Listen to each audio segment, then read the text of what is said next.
আবার একটা ভুঁড়ি বানিয়েছিস। তুই তো বুড়ি। শোন মাজেদা, আমরা কিন্তু দুজনেই ভার্সিটির একদম খুব কাছের বন্ধু। তোর হাতে মেয়েকে তুলে দিতে পেরে খুব শান্তি লাগছে রে। হ্যাঁ রে, আমারও ভীষণ আনন্দ হচ্ছে। আরে কি এক আজীব দুনিয়া, চোখের সামনে হাজারো মেয়ে ঘুরঘুর ঘুরঘুর করছে, কিন্তু যখনই আমার ছেলের জন্য কোনো মেয়ে পছন্দ করি মনে হয় যেন ওই মেয়ের উপর গতকালই বোমা পড়েছে, বুঝলি? আর যদি কোনো মেয়ে পছন্দ হলো, তার বাপ খুশখুর, মা খানে দরজাল।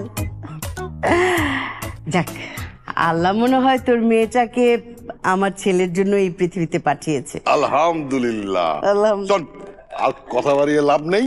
আমি কিন্তু মেয়েটাকে ঘুম থেকে উঠিয়ে এনে এখানে বসিয়েছি। কোনো মেকআপ টেকআপ নাই, পার্লার টার্লার ধার ধারি না। আমার খুবই খারাপ লাগে। এই অনেক জি, দেখো। কি দেখবো? আরে আমার মেয়েকে দেখো, দেখে বলো পছন্দ হয়েছে কিনা। গাধা। যেটা বলছে দেখ পছন্দ হয়েছে কিনা দেখ। আরে বাবা বলো, আর যদি পছন্দ না হয়ে থাকে সেটাও বলো। আঙ্কেল কিচ্ছু মনে করবো না। চারটে ডাল ভাত খাবা, চলে যাবা, সব ভুলে যাবা। আরে পছন্দ হবে না মানে? ওর পছন্দ হবে, ওর বাপের পছন্দ হবে, ওর 14 গোষ্ঠীর পছন্দ হবে। আমার পছন্দই ওদের পছন্দ। কি ঠিক? তাহলে দেরি করে লাভ কি? বিয়ের দিন তারিখ সব ঠিক করে ফেলি। হ্যাঁ, মানে ওর মা যা বলবে সেটাই হবে, ওর মাই সব। কিন্তু এর আগে ইকরার অনেকের একটু একান্তে আলাপ করা উচিত না?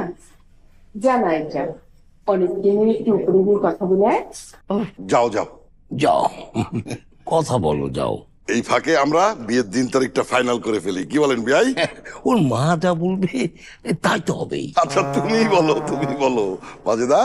Oh, oh, sure. My boy, please give her some time. Please.